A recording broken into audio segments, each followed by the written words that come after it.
सभी लोग बोलो। करो चाहे लाख चतुराई, उसी घर सबको जाना है। करो चाहे लाख चतुराई, उसी घर सब उसी घर सब को जाना है। उसी घर सब को जाना है। उसी घर जाना है। उसी घर सब को जाना है। करो चाहे लाख चतुराई, उसी घर सब करो चाहे लाख चतुराई, उसी घर सब को जाना है। करो चाहे लाख चतुराई, उसी घर सब को जाना है। करो चाहे लाख चतुर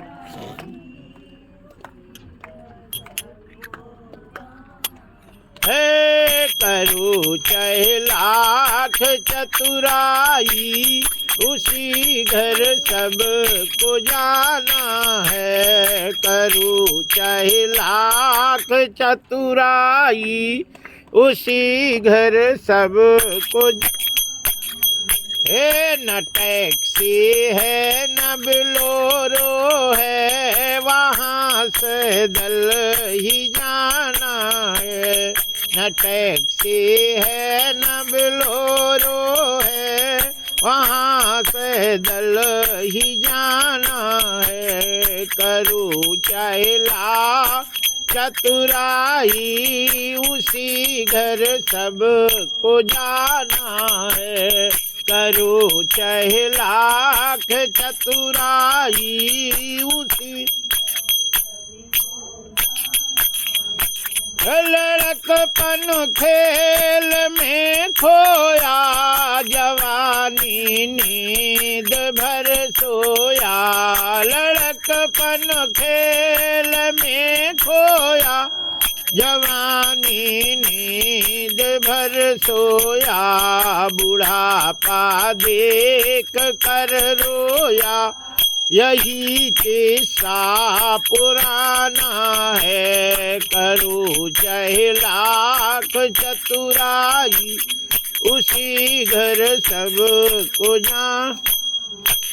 धर्म के चार पाए हैं, फरिश्ते लेने आएंगे। धर्म के चार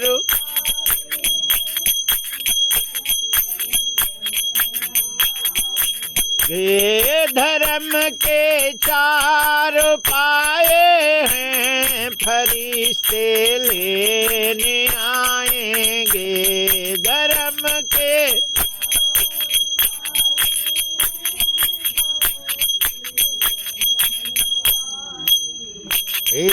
बगीचा कर चला खाली, बगीचा कर चला खाली, उसी घर सब को जाना है। करो चाहे लाख चतु, ये उसी घर सब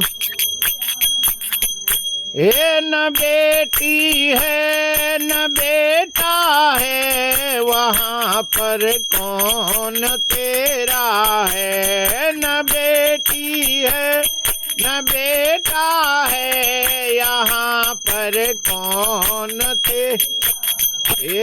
यहाँ पर कौन तेरा है। यहाँ पर कौन तेरा है। यहाँ पर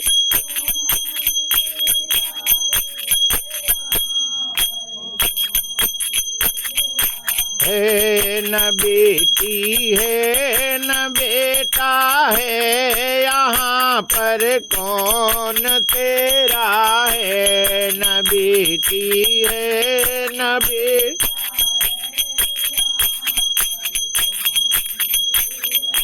है ये दुनिया दो दिन मेला है, यहाँ पर आना जाना है। ये दुनिया दो दिन का मेला है, यहाँ पर आना जाना हे। करू 6 लाख चतुराई, उसी घर सबको जाना है। करू 6 लाख चतुराई, उसी घर सबको इतना है कर्म का मंदिर, उसी में प्रभु ये रहते हैं। बना है कर्म का मंदिर, उसी में भगवान रहते हैं। उली कर पेन और कापी, मुकद्दर सब का लिखते हैं। उली कर पेन और स्याही, मुकद्दर सब का लिखते हैं। 6 लाख चतुराई, उसी घर सबको जाना है। करो 6 लाख चतुराई, उसी घर सबको उसी घर सबको जाना है। उसी घर सबको जाना है। करू 6 लाख चतुराई, उसी घर सबको जाना है। बोलिए बाके बिहारी लाल की जय। हरिशरणम। यहाँ श्रीमद्भागवत की कथा में भीष्म जी कहते हैं, युधिष्ठिर, मनुष्यों को सबसे पहले अपने शरीर को स्वस्थ रखने की व्यवस्था करना चाहिए। प्रारंभिक काम है ना। अब शरीर स्वस्थ कैसे रहेगा? तो कहते हैं कि सबसे पहले सोने की व्यवस्था से बताते हैं। किधर सिर करके सोना चाहिए? ध्यान दे के सुनो। पूरब के तरफ सिर करके सोने से विद्या आती है, ज्ञान आता है। किस तरफ सिर करके सोती हो?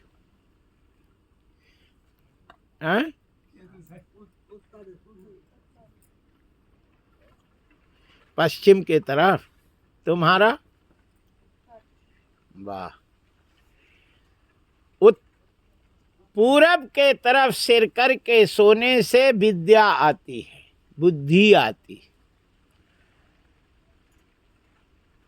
और पश्चिम के तरफ सिर करके सोने से चिंता आती है, दुख आता है, कष्ट आता है। उत्तर के तरफ सिर करके सोने से जल्दी मरता है। और दक्षिण के तरफ सिर करके सोने से दीर्घायु होता है ना। जो दक्षिण के तरफ सिर करके सोता है वो दीर्घायु होता है, बहुत दिन जीता है। पूरब के तरफ सिर करके सोता है तो विद्या आती है, बुद्धि अच्छी रहती है, ज्ञान आता है। पश्चिम के तरफ सिर करके सोते हैं तो चिंता आती है, दुख आता है, कष्ट आता है। और उत्तर के तरफ सिर करके सोने से जल्दी मर जाता है। इसलिए भीष्म जी कहते, भैया जिनको जहाँ सोना है सोते रहो, लेकिन जो कह रहे उसे सुन लो, ठीक है ना। काल ये नहीं कहना बाबा जी ने बताओ का बता दिए, हमें तो चिंता ही हो गई। सचिंता हो जाए चाहे नहीं, लेकिन जो कह रहे इससे नुकसान क्या है, फायदा क्या है। एक कथा कह रहे थे, एक ने बोले महाराज मुर्दा को तो दक्षिण तरफ सिर करके जलाते हैं। तो हमने कहा मुर्दा कौन तुम्हारा दुश्मन है ना। मुर्दा को संस्कार में जलाते हैं कि ये जब अगला जन्म हो तो जल्दी नहीं मरे, दीर्घायु हो, इसलिए दक्षिण की तरफ सिर करके जलाया जाता है। जय जय श्री सीताराम। अब भोजन किस तरफ मुख करके करना चाहिए? तो उत्तर के तरफ जो भोजन मुख करके पाता है वो दीर्घायु होता है, बहुत दिन जीता है। और भोजन करते समय हाथ पैर धो के भोजन करना चाहिए। भोजन गीले पैर जो भोजन करता है वो दीर्घायु होता है, और जो गरम पैर भोजन करता है वो जल्दी मरता है। इसलिए सदैव हाथ पैर धोकर तुरंत भोजन करना चाहिए। पहले जमाने में जब बारात उरात आती थी तो पहले भोजन कराने के पहले पैर धुलाया जाता था। कुल कहने का मतलब ठंडे पैर भोजन करे दीर्घायु होता है, गर्म पैर भोजन करेगा तो जल्दी मरता है। इसलिए जब पैर धो लेता है तो वो पैर ठंडा हो जाता है ना। और जब तक भोजन करेगा तो ठंडा ही रहता है। और कहते हैं कि जब पैर देख ले कि गर्म हो गया तो भोजन बंद कर देना चाहिए। और ये खैर ऐसा तो नहीं है, ठंडा बना रहता है जब तक पानी के उससे ठंडक रहती है। कहते हैं कि पूरब के तरफ मुख करके भोजन करने से बुद्धि अच्छी आती है, और उत्तर के तरफ मुख करके भोजन करने से दीर्घायु होता है, और पश्चिम के तरफ मुख करके भोजन करता है तो रोगी होता है, और दक्षिण के तरफ मुख करके भोजन करेगा तो प्रेतात्मा की प्राप्ति होती है। इसलिए दो ही तरफ मुख करके भोजन करना चाहिए, या उत्तर के तरफ मुख करके या पूरब की तरफ मुख करके भोजन करना चाहिए। जय जय श्री सीताराम। अब कहते हैं कि भोजन करने के बाद मतलब सोने के बाद जब उठे तो उठने के बाद खाट में बैठे बैठे जल पीना चाहिए, जितना पी लेवे, है ना। कुल्ला नहीं करे, न मुंह धोवे न आंख धोवे। प्रात काल खटिया में बैठे पिए तुरंत पानी, अवा के घर माँ वैद न जावे यह घाघ के मानी, है ना। उसके घर में वैद्य नहीं जाता है। सोने के लिए बायां हाथ अपने रख करके बाएं करौटा ही सोना चाहिए, दाहिने करौटा कभी नहीं सोना चाहिए, नहीं तो भयंकर बीमारी लग जाती है, ठीक है ना। इसलिए बायां करौटा सोना चाहिए, और बायां करौटा में ही जगना चाहिए कि नहीं। हाँ, वो दीर्घायु होता है। भोजन करने के बाद तुरंत बाथरूम जाना चाहिए, और तुरंत मतलब बायां करौटा सोना चाहिए। उसके घर में वैद्य कभी नहीं जाता। ये भीष्म जी कहते हैं करके देखो, है ना। और हम ये सब करते हैं, हमें मालूम है, इसलिए मुझे वैद्य नहीं आता कभी। जो जहाँ जहाँ हम कथा करे हैं सबको हमारे यूट्यूब में उन्हें मालूम है, और कहीं नहीं डाले यूट्यूब में तो डाल ही देते। और सबको पता है कि महाराज जी महीना में 4 कथा करते हैं, है ना। हमें तो मरबे को टाइम नहीं रहता है, दवा बुखार कहाँ से आए। और सदैव 4 बजे उठते हैं, ठंड हो चाहे कछू, जुखाम नहीं होता, है ना। आज तो हमने तिवारी जी को जबरदस्ती ठेल ठेल के नहवा दिए। बोले मरवा रहे, हमने कहा मरोगे नहीं, गारंटी हमारी है। जय जय श्री सीताराम। और कपड़ा उतार दिया। अरे बोले महाराज अब तो हम जवान हो गई, हाँ हमें ठंड नहीं लग रही। याद रखो, नहाने के पहले ठंड लगती है और भोजन के बाद ठंड लगती है, और नहाने के बाद ठंड नहीं लगती। लेकिन नहाने के बाद कपड़े वगैरह पहन लेना चाहिए, है ना, क्योंकि वो फिर नहा के कपड़ा पहन लो, बैठ जाओ, ठंड लगे चाहे नहीं, कपड़ा पहन लेना चाहिए। जय जय श्री सीताराम।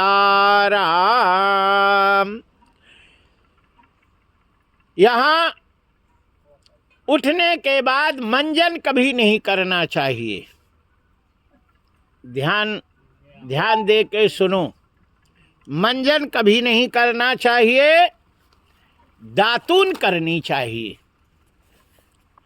चाहे जैसा भी हो, दातून ही करना चाहिए। और दातून करने से कितने फायदे होते हैं और मंजन करने से कितने नुकसान होते हैं। जय जय श्री सीताराम। यहाँ दातून औषधि है, दातून औषधि होती है, और वो औषधि से शरीर स्वस्थ रहता है और शरीर अच्छा रहता है। इसलिए हमारे श्रेय शास्त्र पुराणों में व्यास जी ने हर चीज़ें पुराणों में लिखी है। ये औषधि होती है, औषधि क्या क्या देती है इसको आप लोग ध्यान से सुनेंगे। आयु बलम, और दातून करना क्या देती, आयु बढ़ाती है, बहुत दिन जीता आदमी, बल ताकत आती है। आयु बलम, यश बढ़ता है, लड़के बच्चे स्वस्थ रहते हैं, होते हैं, बहुत बढ़ते हैं। और पशु गाय भैंस भी खूब बढ़िया रहती हैं, खूब दूध देती है ना, रहती हैं। और आयु बलम यशो वर्चो प्रजापाशो नीच ब्रह्म प्राज्ञा च मेधा च तमनो देहि बृहस्पति। ब्रह्म ज्ञान की प्राप्ति होती है, बुद्धि प्राप्त होती है दातून करने से। तो यहाँ श्री शौनक ऋषि श्री सूत जी से पूछते हैं, महाराज कौन सी दातून करना चाहिए और कौन सी नहीं करना चाहिए, क्या करने से किसकी प्राप्ति होती है। तो कहते हैं महुआ की दातून करने से लड़का प्राप्त होता है। जिनके लड़का ना होवे तो 6 महीना दातून कर लेवे तो लड़की हों सो लड़का हो जाता है। सो बोले कैसे दातून करें, बोले बकला सहित दातून करना चाहिए, और उसको मुरा के और उसका जो रस निकले उसको थूका ही नहीं, पिच उसको घुट कर लेवे मुरा के, और फिर उसको दातून करे, लेकिन थूके नहीं, उसको पेट में डाले, सुपुत्र लाभ होता है। दंत काष्ठ विधम तो प्रथम कथयामि ते मधुके पुत्र लाभा। मधुके मतलब महुआ, पुत्र लाभ का। अच्छा, हर छठ को महुआ की ही दातून करते हैं, पुत्र के लिए होता है और महुआ का फल ही खाया जाता है। कोई करता है हर छठ व्रत का करते, महुआ ही करते हैं कि नहीं?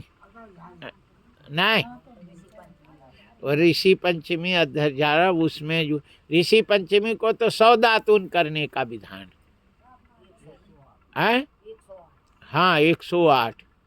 लेकिन महुआ की दातून केवल छठ को है, है ना। आए? नहीं तो इसमें लिखा है कि महुआ की दातून करने से पुत्र लाभ होता है और अकौआ की दातून करने से नेत्र लाभ होता है ना। अकौआ जानते? उसको तुरंत तोड़े और दूध भरा ऐसे चबावे और घुट्ट करे तो आंख बढ़िया फर्स्ट क्लास रहती है, मोतिया बिंद नहीं होती, है ना।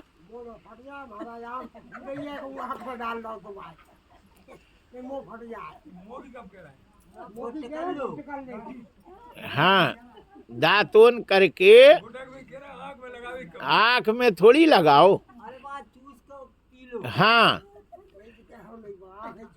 क्या है कि खाली मन से ये जो लिखा शास्त्र में, ये मूर्ख नहीं लिखे हैं, है ना। ये दिव्य दृष्टि प्राप्त व्यास जी लिखे हैं। और ऐसा करने से, अरे हम तो वही करते हैं, हमारा न मुंह फटा न आंखें फूटी, है ना। और तुम कहते हो मुंह फट जाएगा। और हम तो करते हैं, अब ले आना दातून, हम करके बताएंगे तुम्हें। तो तुम कहो कि नहीं महाराज तुम महात्मा हो, तुम्हें नहीं होगा, हमें हो जाएगा। सो तुम्हें हो ही जाएगा। जब तुम्हें पहले ही विश्वास है कि हम मर ही जाएंगे, उसको कौन बचा सकता है ना। यहाँ दवाई फायदा तबै करती है जब उस पे विश्वास हो, है ना। और विश्वास नहीं होता है तो वो दवाई फायदा नहीं करती। रामायण में पहले ही लिखा है, भवानी शंकरौ बंदे श्रद्धा विश्वास रूपिणौ याभ्याम बिना न पश्यन्ति सिद्धा शांतस्तमीश्वरम।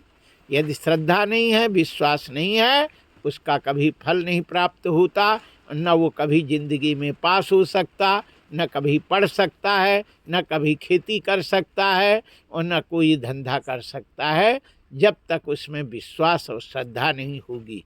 न दवाई उसको असर कर सकती है, कब उसमें श्रद्धा और विश्वास होना चाहिए, है ना। और तुम पहले ही कह रहे कि मुंह और फूल जाए, आंखें और फूट जाए। जय जय श्री सीताराम। यहाँ स्कंद पुराण में प्रभास पाटन खंड में 17वें अध्याय का 8वें श्लोक से 12 श्लोक तक विस्तृत वर्णन है। भागवत में तो थोड़ा ही लिखा है, लेकिन इसमें बहुत वर्णन है। अब जिसको विश्वास नहीं हो वो खोल के और देख ले। वह हम गलत कह रहे हों तो कह दे कि नहीं महाराज बना के कह रहे। दंत काष्ठ विधम तु प्रथमम कथयामि ते मधु के पुत्र लाभ श्यार के नेत्र सुखम प्रिय। तो यह श्यार का द अकौआ को कहते हैं। अकौआ की दातून करने से नेत्र लाभ होता है। वक्तृत्वं वै वादार्य बृहत्या दुर्जनाजयेत। यहाँ वदर्या बेरी को कहते हैं। बेरी की दातून करने से प्रवचन की शक्ति प्राप्त होती है, तो प्रवचन में अच्छी। और बृहती भटकटैया की दातून करने से दुष्टों पर विजय पा लेता है। बेल और खैर की दातून करने से ऐश्वर्य की प्राप्ति होती है। और कदम्ब की दातून करने से सारे रोगों का नाश हो जाता है। कुंद की दातून करने से धन की प्राप्ति होती है। अड़ूसा की दातून करने से सर्वत्र गौरव की प्राप्ति होती है। चमेली की दातून करने से जाति में प्रधानता होती है। पीपल की दातून करने से यश की प्राप्ति होती है। शिरस की दातून करने से सब प्रकार की संपत्ति प्राप्त होती है। तो किसकी दातून नहीं करना चाहिए, किसकी करना चाहिए, ध्यान दे के सुने। देखो, शहर में रहो और दातून ना मिले तो दातून एक बित्ता की करनी चाहिए। एक बित्ता की दातून काट के और ले जाओ, धर दो, और सूख भी जाए तो उसको मुंह में डाल लो। थोड़ी देर के बाद वो बढ़िया गल जाती है और दातून कर लो। जय जय सीताराम, है ना।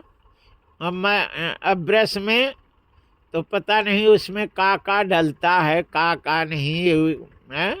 वो केमिकल डाल के वो का उत्पटा, वो गोरा पत्थरा वगैरह कूच कांच के उनने पेस्ट बना के धर दे, और तुमने रुपया डाले इतने और खुर्र खुर्र करे थूक के, और वही रोज ब्रश मुँह में डालते, है ना। निकाल के धो के धर दे, फिर वही डाले। यार क्या जमाना आ गया है। जो शास्त्र का है ना, शास्त्र की बातें नहीं है। किसकी दातून करना चाहिए? अद्धा झारा की सबसे अच्छी दातून होती है। और अद्धे झारे की दातून को जड़ से अद्धा झारा को उखाड़ना चाहिए और उस जड़ को चबा करके, और जिसके कैसे भी दांत दर्द करता हो, पायरिया हो, भयंकर से भयंकर रोग हो, बदबू आ रहा हो, और अद्धा झारा की दातून चबा के और उसका रस यदि पेट में डाल लेता है तो पेट के सारे कीड़े मर जाते हैं। पटार वगैरह पड़ी हो उसके सारे खत्म हो जाए, है ना। पेट में कोई कीड़े नहीं पड़ते। ये इस दातून का इतना महत्व है। अपावर्ग जिसको अद्धा झारा कहते। बेल है, अकौआ है, नीम है, खैर है, गूलर है, करंज है, अर्जुन है, आम है, साल है, महुआ है, कदम्ब है, बेर है, कनेर है और बबूर आदि वृक्षों की दातून करना चाहिए। लेकिन छिवले की कभी दातून नहीं करो। छिवला है, लसोड़ा है, कपास है, धन कच, कुश, कास, कचनार, तेदू, समी, रीठा, बहेड़ा, सहीजन, सेमल आदि वृक्षों की कभी दातून नहीं करनी चाहिए। जय जय श्री सीताराम। हम सदैव बमुरा की दातून तो हम करते ही हैं, हमारे झोला में भरी रहती। अभी 10-15 दातून धरी होंगी, है ना। अकौआ मिल जाए तो अकौआ की तो ताजी करनी चाहिए, दूध वाली हो तो सही रहता है। और ये जो कंजी है इसकी भी दातून अच्छी होती है। जय जय श्री सीताराम। बोलिए बाके बिहारी लाल की जय। कोरी अंगुली से कभी दातून नहीं करना चाहिए। ये तर्जनी अंगुली से कभी दातून नहीं करना चाहिए। कोयला, बालू, भस्म, राख और ईंटा, ढेला, पत्थर और मिट्टी आदि की कभी मंजन बना के दातून नहीं करना चाहिए। दातून के लिए सीधी, हरी, गीली, छिद्रहीन लकड़ी का प्रयोग करना चाहिए। चिरी हुई, कीड़े लगी हुई, सीखी, सूखी, टेढ़ी और छिलका रहित दातून कभी नहीं करना चाहिए। दातून कनिष्ठिका अंगुली से मोटी नहीं होनी चाहिए। इस अंगुली से मोटी दातून न करे, इसी के बरोबर कर सकते। जय जय श्री सीताराम। दातून सदा पूर्व एवं उत्तर के ओर मुख करके दातून करना चाहिए। पश्चिम एवं दक्षिण के ओर मुख करके दंत धावन कभी नहीं करना चाहिए। बोलिए बाके बिहारी लाल की जय। कहते हैं कि तेल लगाने के बाद कभी भी, स्नान के बाद तेल कभी नहीं लगाना चाहिए। जो स्नान के बाद तेल लगाता है उसे पूजा पाठ करने का कोई भी फल प्राप्त नहीं होता। इसलिए तेल लगाने के बाद स्नान करना चाहिए, और जो स्नान करके तेल लगाता है वो अपवित्र हो जाता है। तेल लगाए न करी स्नाना, सो पापी चंडाल समाना। अच्छा, तेल किस किस क्या क्या काम करने के बाद स्नान करना अनिवार्य होता है? नंबर 1, तेल लगाने के बाद शमशान घाट में जावे और जब लौट के आवे तो सिर से नहावे। तेल लगा ले तो सिर से नहावे। तेल लगाने के बाद शमशान घाट से लौटने के बाद स्त्री प्रसंग करने के बाद बाल बनवाने के बाद और चंडाल आदि छू जाए तो उसके बाद, और कहते हैं कि इस समय स्नान जब करता है तब वो शुद्ध होता है, और नहीं तो वो अपवित्र बना रहता है। बोलिए बाके बिहारी लाल की जय। तेल कैसे लगाना चाहिए, इसके लिए व्यवस्था बताई गई है। तेल को सिर से कभी नहीं लगाना चाहिए। सिर में लगाने के बाद यदि अन्यत्र कहीं तेल लगा लेता है तो लक्ष्मी उनको त्याग कर चली जाती है। पैर से तेल लगाना शुरू करना चाहिए, और सिर पे तेल लगाने के बाद फिर अन्यत्र कहीं तेल नहीं लगाना चाहिए, और उस हाथ को साबुन से धो लेना चाहिए, और फिर 2 लोटा पानी डाल लेना चाहिए। नहाने तेल लगाने के बाद स्नान कर लेना चाहिए, और वो शरीर बढ़िया स्वस्थ रहता है। फिर तेल नहीं लगाना चाहिए। जय जय श्री सीताराम। यहाँ श्री सौनक ऋषि श्री सूत जी महाराज से कहते हैं कि इसके बाद कपड़ा पहनना चाहिए। वस्त्र के लिए जो कपड़ा पहन करके स्नान करे उस कपड़े को फटकारना कभी नहीं चाहिए, है ना। और कपड़ा धोने के बाद जो पानी बचता है उस पानी को पैर में कभी नहीं डालना चाहिए, नहीं बुद्धि खराब हो जाती है ना। और कहो जो औरत कपड़ा धो के और पैर में पानी डाल ले तो कहो पति को ही बेलना सटकार देवे, है ना। सास को मार दे, किसी को मार दे, कोई ठिकाना नहीं है, बुद्धि खराब हो जाती है।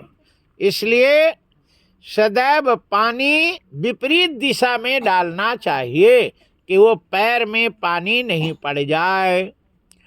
बाल धोने के बाद बाल का पानी जो छूता है वो बहुत अपवित्र होता है, और वो पानी जहाँ जहाँ छुएगा वहाँ वहाँ गाय के गोबर से लीपे तब पवित्र होता है ना। इसलिए बाल को कभी भी पानी छूता हुआ चलना नहीं चाहिए। नंबर 3,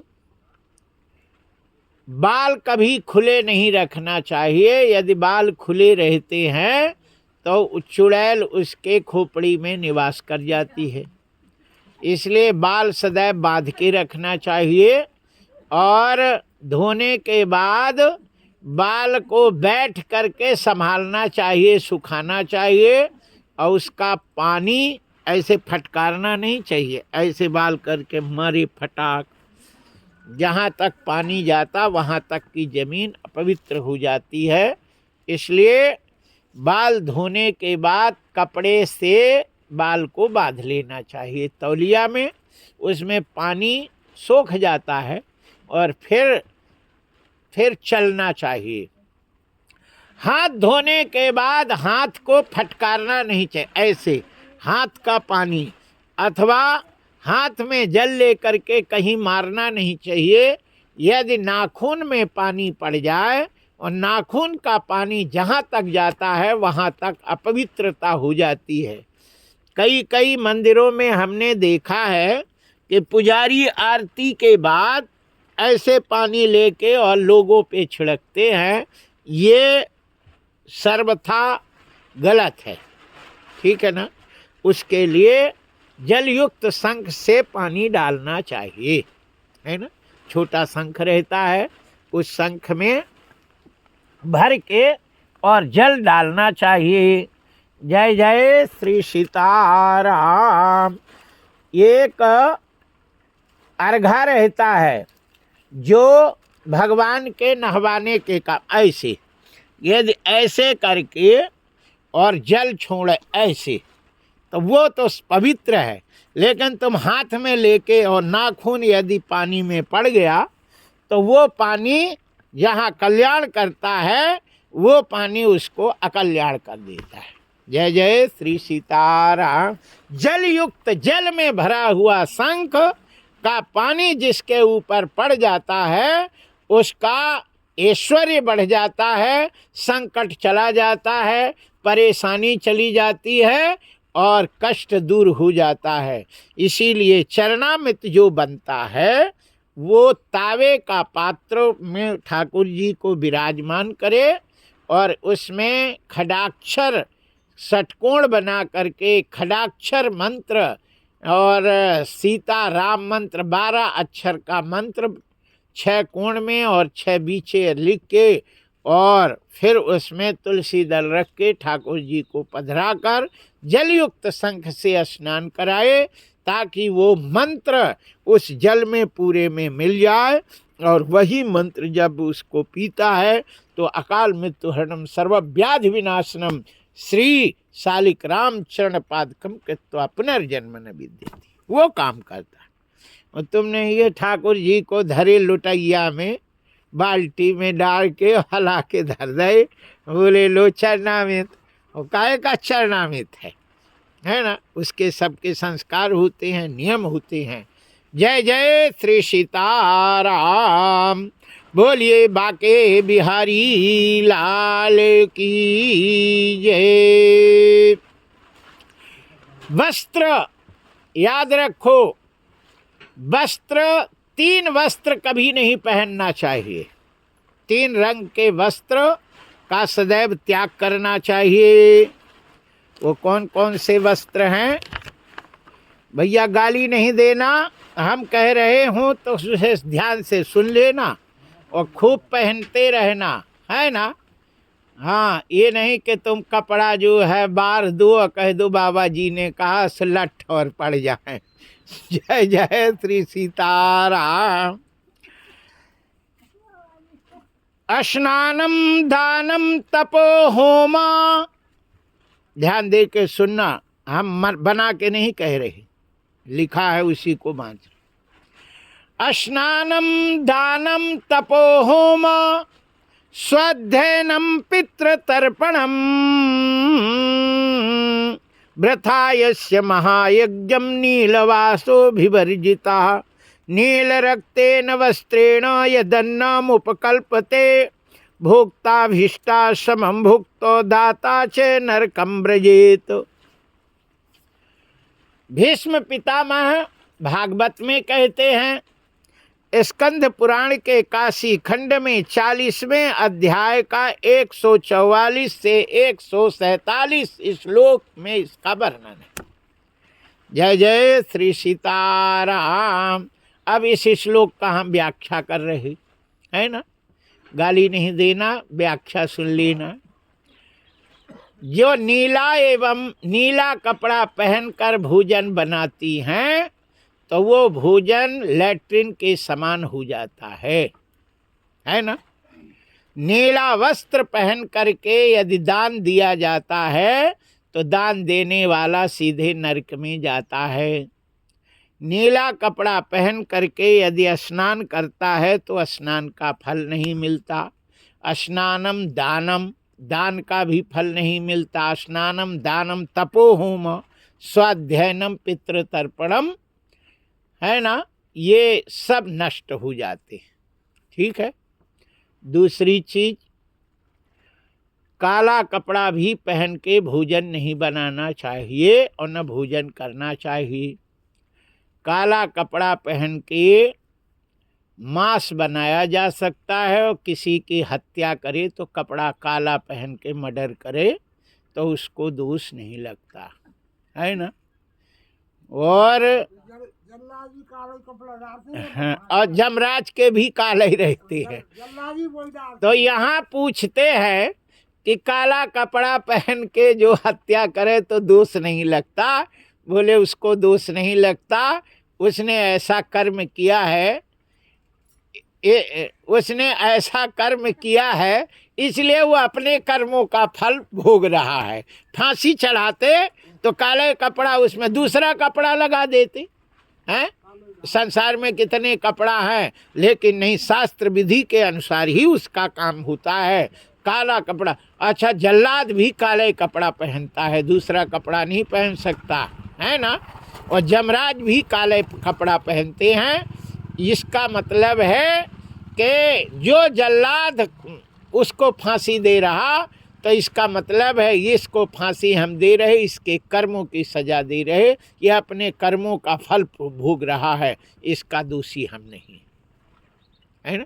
इसलिए तो भोजन बनाए और काला कपड़ा पहन के बनाए तो वो भोजन मांस के समान हो जाता है और फिर उसको है ना केवल मांस मारना काटना मांस के लिए काला कपड़ा है और दूसरे वस्त्र का प्रयोग है ना करके भोजन शुद्ध बनाना चाहिए, काला नहीं।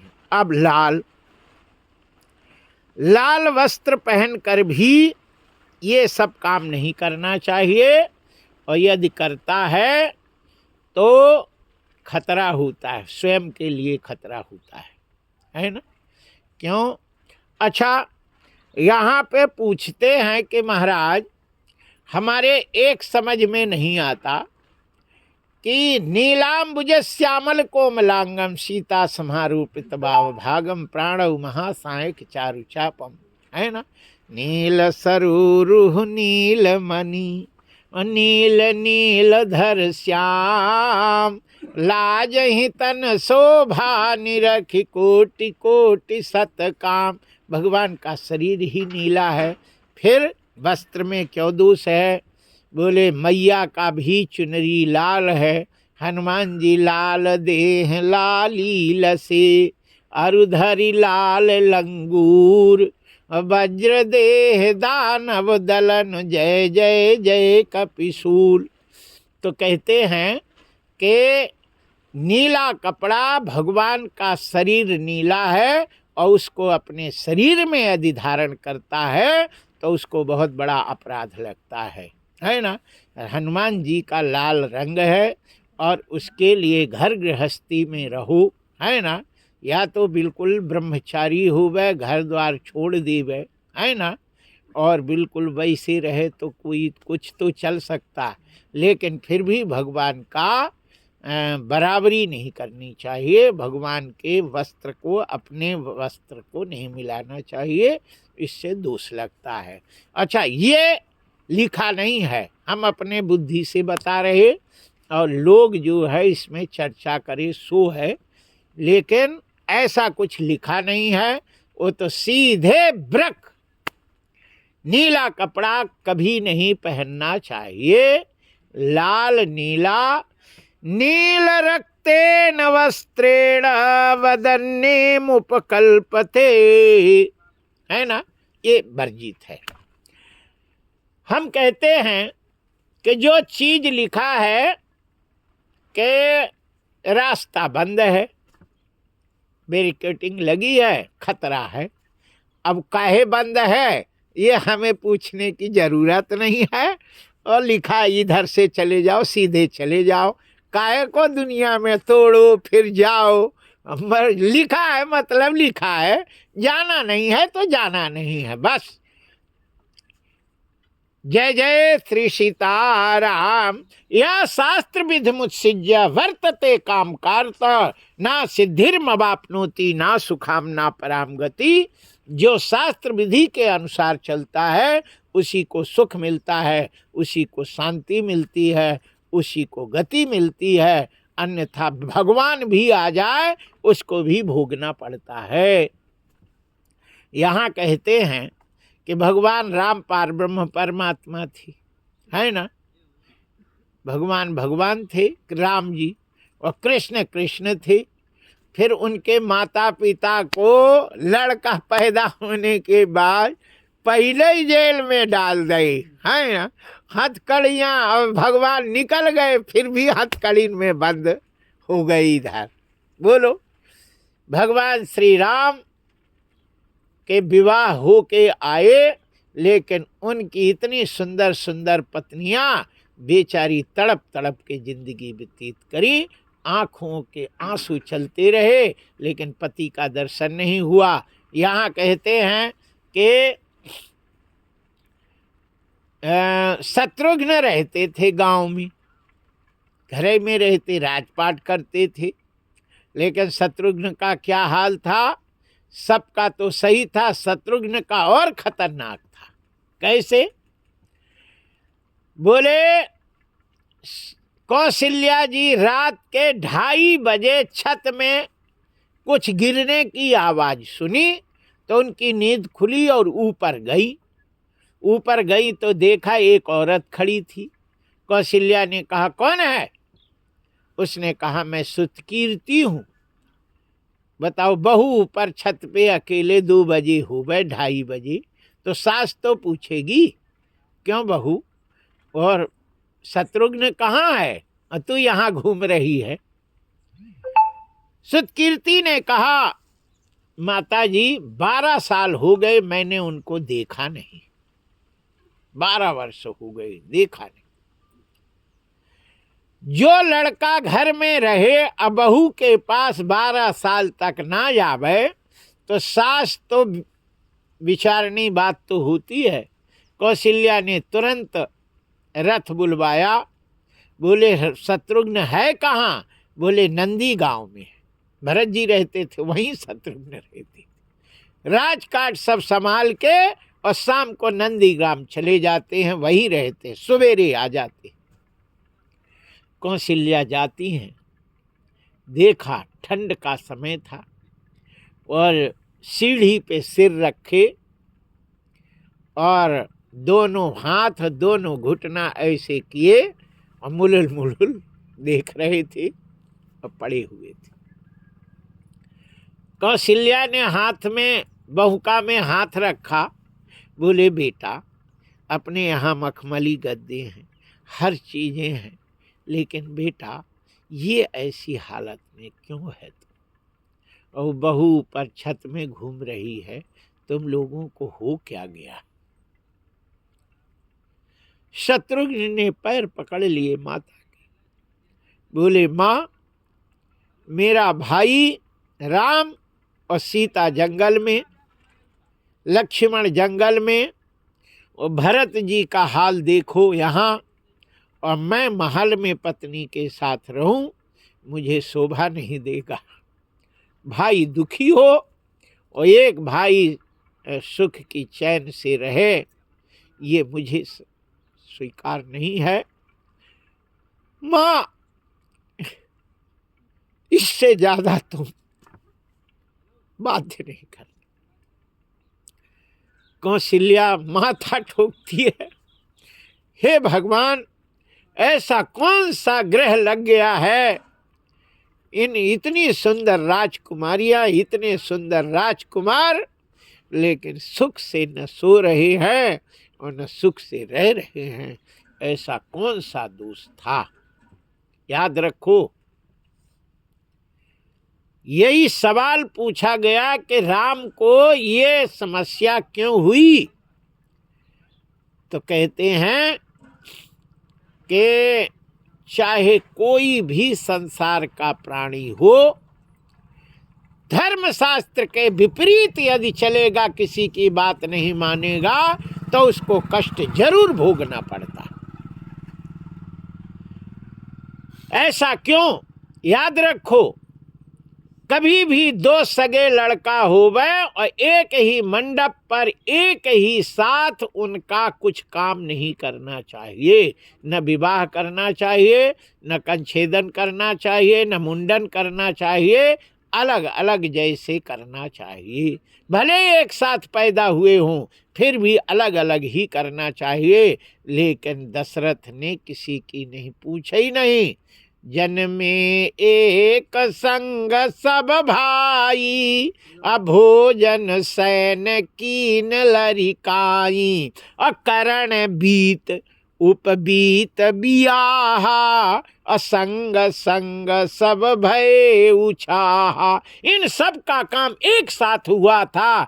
इसका कारण है कि उनके कभी भी सुख से जीवन निर्वाह नहीं पाए और अंत में मर गए, लेकिन पति पत्नी शांति से रह नहीं पाए। थोड़े हुआ कि लक्ष्मण जी को निकाला हो गया और फिर वो चले गए, राम जी भी चले गए, सब हो गया, लेकिन उस घर में शांति नहीं हो पाई। इसलिए शास्त्र में जो लिखा है वैसे ही किंतु परंतु नहीं करना चाहिए। और तुमने किसी ब्राह्मण कह दिया और तुमने किंतु परंतु करा तो ये समझो कि तुम्हारा सब काम फेल। याद रखो, एक पंडित जी थे, बड़े विद्वान थे, बड़े शास्त्री थे, सबके काम करते थे, कुंडली बनाते थे। एक ही लड़की थी, एक ही लड़की थी। उन्होंने अपनी लड़की का मिलान जुलान स्वयं किया। अच्छा मिलान जुलान सब है, लड़का खूब ठीक था, सब कछु ठीक था, लेकिन उनकी पत्नी बड़ी समझदार थी। उनने पति से कहा, देखो तुम कछु कर रहे ठीक है, तुम्हारी मोड़ी है, इसमें ब्राह्मण वचन लगवा लो, किसी ब्राह्मण से वचन करवा लो तो ठीक है। उन्होंने कहा सही है, ब्राह्मण का वचन लग जाए। सो एक पंडित जी के पास गए और टीपना धर दी लड़का लड़की के सब। पंडित जी ने टीपना देखा और देखने के बाद पंडित जी ने कहा ये विवाह नहीं करो। तो हमारे तिवारी जैसे थे वो जिद्दी, उन्हें क्यों नहीं करें, कमी बताओ, हम तो कछु नहीं, कमी बताओ क्यों नहीं करें। मिल रहा है बढ़िया, सब गुण मिल रहे हैं, सब है, कोई कमी नहीं है। तो बोले तो करो फिर, हमारे पास काहे को आए हो, और यदि हमारे पास आए हो तो ये विवाह नहीं करो, ये मेरा वचन है। उनने किसी की नहीं मानी और विवाह कर दिया। और विवाह करके और चले हैं तो जिस लड़का के जिस गाड़ी में था उस भयंकर एक्सीडेंट हुआ, घर नहीं पहुंच पाया, लड़का वहीं खत्म हो गया। तो सबसे पहला बात होता है ब्रह्म वाक्रम जनार्दन, ब्राह्मण का वचन भगवान का वचन होता है। यदि ब्राह्मण पे विश्वास करे और वो कह दे तो उसमें किंतु परंतु बिल्कुल नहीं करना चाहिए, और उसे करना चाहिए, है ना। अपने मन से नहीं करना चाहिए, है ना। कोई काम है वो अपने मन से नहीं करो, और ब्राह्मण से पूछो और ब्राह्मण कह दे तो फिर उसको करना चाहिए, फिर उसमें कोई दोष नहीं है, वो सब ठीक है ना। जय जय श्री सीताराम। यहाँ दशरथ ने किसी की नहीं सुनी, किसी की नहीं सुनी। रामायण में लिखा है, राज तिलक के लिए गए, बोले कि कल ही युवराज होना चाहिए। वशिष्ठ ने महामुहूर्त बताओ, बोले कोई मुहूर्त नहीं है, जिस दिन राम जी राजा बनेंगे सुदिन सुमंगल तब ही जब राम होए युवराज। जिस दिन राम राजा होंगे उसी दिन का मंगल होगा। जय जय श्री सीताराम, जय श्री सीता। यहाँ ये हम आप लोगों को बता रहे हैं कि ये जितने भी पुराण लिखे गए हैं, जितने भी शास्त्र लिखे गए हैं, ये पागलों ने नहीं लिखा है ना, ये विद्वानों ने लिखा है।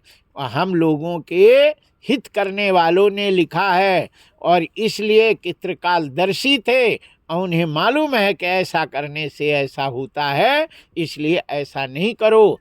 दो लड़की सगी हो और उधर से लड़का दो सगे हों, उनका भी विवाह कभी नहीं करना चाहिए।